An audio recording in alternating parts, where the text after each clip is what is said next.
So what's going on with Lisbon? What's great about this place? Things have certainly opened up since the pandemic, and you can feel the buzz. Economically, a lot of Portugal lives off tourism. And let me just say, it's tourism is back, y'all. It's freaking back. Lisbon is a vibe. There's a sense of community, a strong drinking culture, primarily revolving around what I would call kiosk culture. When a buddy invites you for a coffee at a kiosk, that's code for that coffee magically turning into a few beers or wine. Ginginha. Ginginha. We've been to many countries in Europe, but Portugal has somehow eluded us. And after being here for a week, I am kicking myself for not getting here sooner. It's the second oldest European capital city, and these Lisboetas love their food. Perfect for a foodie like me. Waves of tourists are swarming in for those peak summer months, and for once, I don't mind it. I'm loving the energy, and we're loving being back to international travel.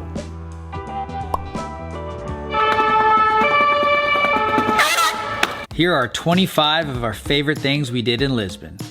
You went to Tin Fish? Try some of their many tinned seafood options that they're famous for. Portugal has one of the highest per capita fish consumptions in the world. This is what you're going to find the most here, because each column is a different producer. They are all Portuguese. This is the official store of the National Association of This one right here.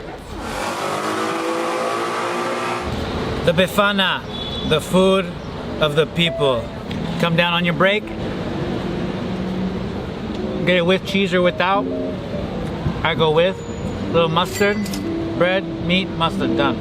It's so good. Where the rest of the world has burgers or kebabs, Portugal has the BIFANA, a pork steak sandwich seasoned with garlic and spices, marinated and simmered for hours, and put inside a bread roll. Simple, delicious. You can add mustard or piri-piri sauce to your liking. Try many across the city. O Trevo is a good starting point. Get your steps in by walking just about everywhere. Definitely bring your walking shoes when you come to Lisbon. There's a reason why it's nicknamed the City of Seven Hills. These hills are no joke. It's worse than San Francisco. This place is an open-air museum, and coming here without a plan or guide is perfectly okay, and might even be better. The views are amazing, the architecture is stunning. Also take caution when it rains, because those cobblestones get very slippery. Ice skating. Chama-me apenas mulher. Catch a FADO show. Avoid the overpriced and touristy shows and find a more local spot. Although here we're in Coimbra, this is actually Lisboan FADO. Traditionally, FADO in Lisbon is sung mostly by women, and in Coimbra, it's sung only by men. Fado music is a form of music characterized by longing and melancholy. It's quite emotional to experience in person and would highly recommend it.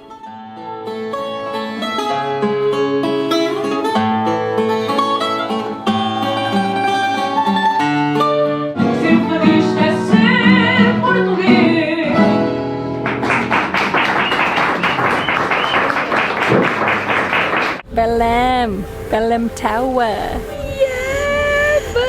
Belem Tower is a 16th century fortification that served as a launch point for many Portuguese explorers and as a ceremonial gateway to Lisbon.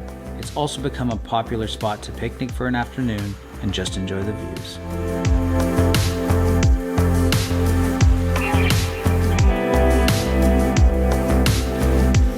Giving off some Lord of the Rings vibes. Yeah. And on your way to Belem Tower from the city center, you must stop by the Monument of Discoveries on the banks of the Tejo, romanticizing the Age of Discovery and all the exploits and conquests made by its explorers and navigators.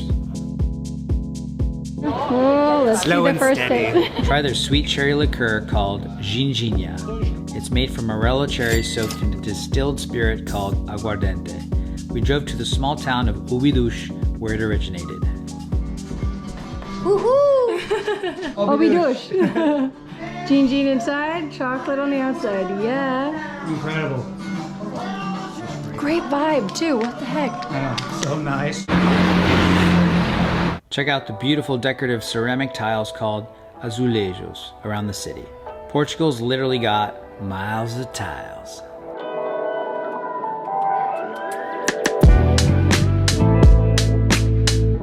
Hello, little one.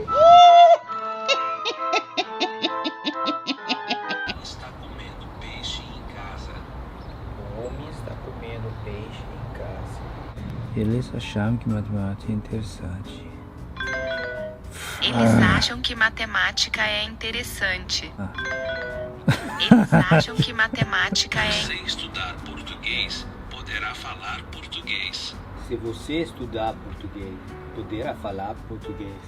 Yeah. All right, so I'm getting ready to go out there in the real world in Portugal, and you know I want to be somewhat prepared. I don't want to be that tourist that doesn't try. I don't want to be that guy who doesn't make the effort to connect with the locals in their own language. So I do like brushing up on a little bit of homework, you know, and the best, easiest way is off my phone on an app. This language app's been really helpful. You know, eu vou começar a falar português. I would like to start and learn Portuguese.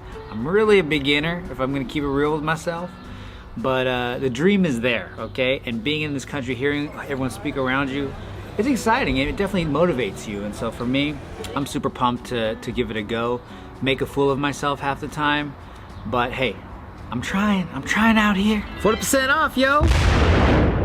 Eat pastéis de nata. Pastéis de nata is a Portuguese custard tart made with puff pastry and filled with egg custard that is served with a dusting of powdered sugar and a pinch of cinnamon. The tarts are baked at a blazingly hot temperature until the tops are scorched. It's insane because I'm not a big custard fan, but it's almost like you have a custardy thing going on, a creme brulee thing going on, and then the rest of it has that. Just listen to this right here. I mean, there's like a croissant, it's like croissant meets custard meets creme brulee. For the best pastéis de nata, go to Manteigaria, Castro, Pastéis de Belém, but our personal favorite was actually from this tiny truck at the Miradouro da Senhora do Monte do Capão.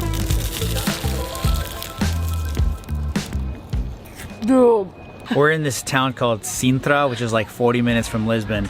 My brother has a rental car, so we had to take advantage. We're here for 4 days. One of those days, we're gonna go on a little mini road trip, and it has two main things to see, which is the first one is where we're at now, Quinta de Regaleira. It's like from the 1500s, and it's stunning. The history is so rich.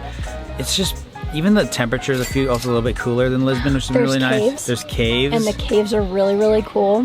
Gotta crouch down for these. The caves are worth seeing. But there's also like, let me just show you guys real quick. So this is what we're looking at. Look at this right here. But then if you look to our right, there's a castle way up there. And after this beautiful place, we're gonna head to PENA Palace. So PENA Palace or PENA Palace, which is this— Not Penis Palace. Not Penis Palace. Ask me about my winner! Which is this Disney-esque castle. It has bright, vivid colors. I've only seen it in pictures so far, but that's where we're gonna be heading to next. Probably grab a little BICA espresso before we do that. But this is how you do it in Portugal. You just go with the flow.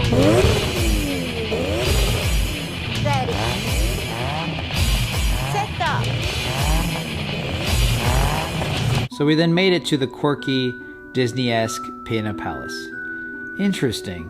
Lots of conflicting aesthetics. A bit touristy, not really our style, but we really enjoyed the gardens all around it.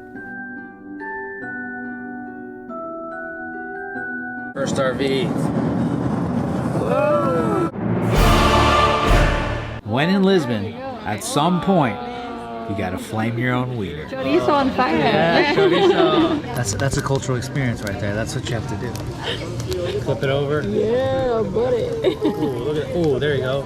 You get that bubbling. That's what It looks so good. That's what I like. Literally, I can hear the crispy outside edge of this. Like, oh my gosh! I gotta get a bite in here. Oh my goodness! You're gonna freak out. As I mentioned earlier, get involved in that kiosk culture. Get amongst it with the locals and have a few drinks. It's the best. This is my dream, my European dream. Like, this is coffee with cream. Well, cream is more like whipped cream. Yeah. And this is just espresso. Nice. Alright, cheerio. There you go. Thank you very much. Ginginha.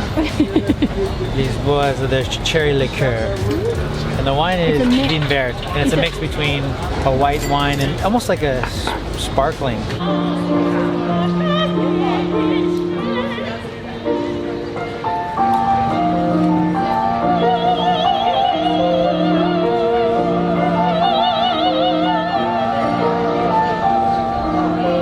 Although touristy, a stop at one of the oldest and most famous cafes in the old quarter of Lisbon is a must. A Brasileira was first opened by Adrian Telles to import and sell Brazilian coffee in the 19th century and served as a meeting point for many creatives over the years. Great history, coffee, and pastries, inflated prices. Dude, really great coffee. Some of the best I think we've had. No, don't like it. Don't like it. Yeah, good. Is it good? Oh my god. It's great.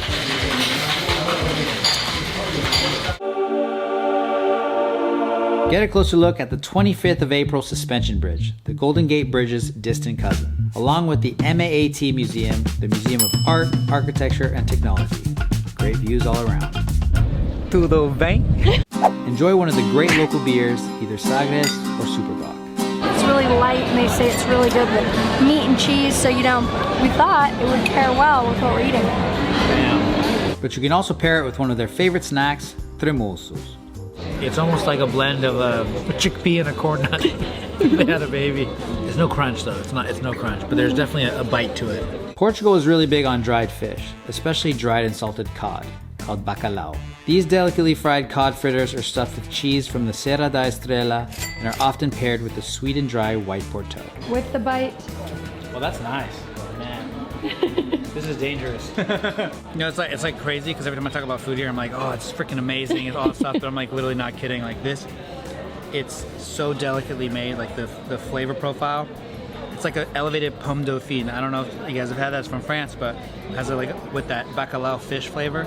And you got the sheep's cheese in the middle. I feel like I'm gonna be putting on some weight on this trip. But you know what, I'm embracing it. I'm going all the way. And even this white porto, I've never even heard. They gave him a sample. A sample, which was really nice. They said they do pair very well together. It's what did you call it? It's sweet, but it's like dry. Medium dry. Medium dry, yeah. She says medium dry. It's great. Eat seafood to your heart's content, and definitely try sardines. I'm not a huge fan, but had to give it a chance. My first sardine, complete disaster. It was a fiasco. It's a graveyard. But my next sardine, I managed to separate the bones. Look at this tactically. Whoa. Wow. See? So much better. And you gotta take the gizzards out right here. Boom, pop that out. The stomach, right? Right there, yeah. And look at all that meat right there. And now, some tram ASMR.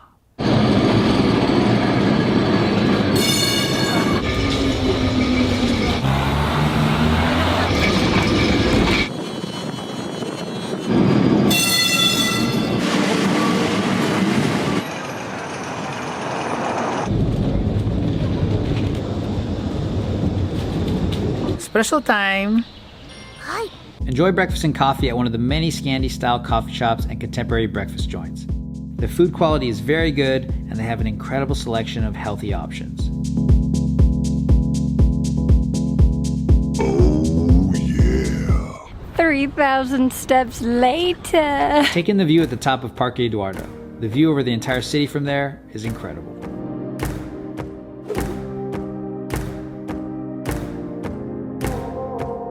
What does the fox say? Have dinner at one of our favorite places in Lisbon, ESTRELA da BICA. Vino! Cheers! Sardines? We got the oysters here, we got the clams over here. Ooh, baby! Delicious! The Vinho Verde is so good, so easy to drink. Oh, what do we got here? Oh, what is this? Oysters. Oh, there we go!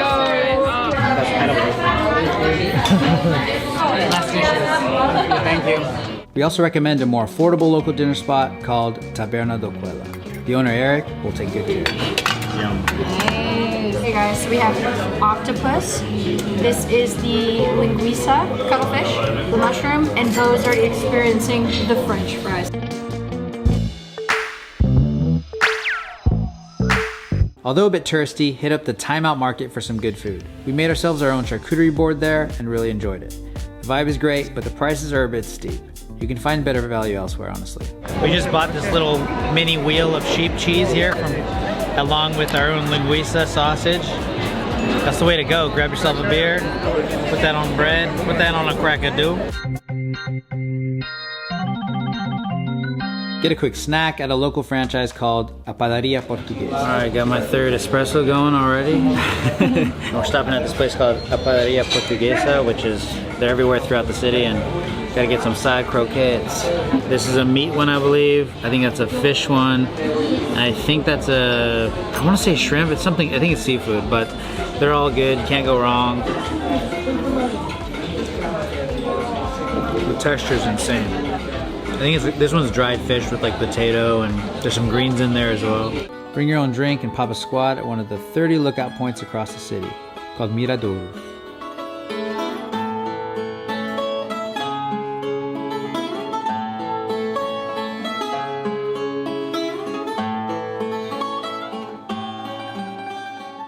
And a big thanks and shout out to our Patreon peeps. You guys help make this video possible. Y'all are the best.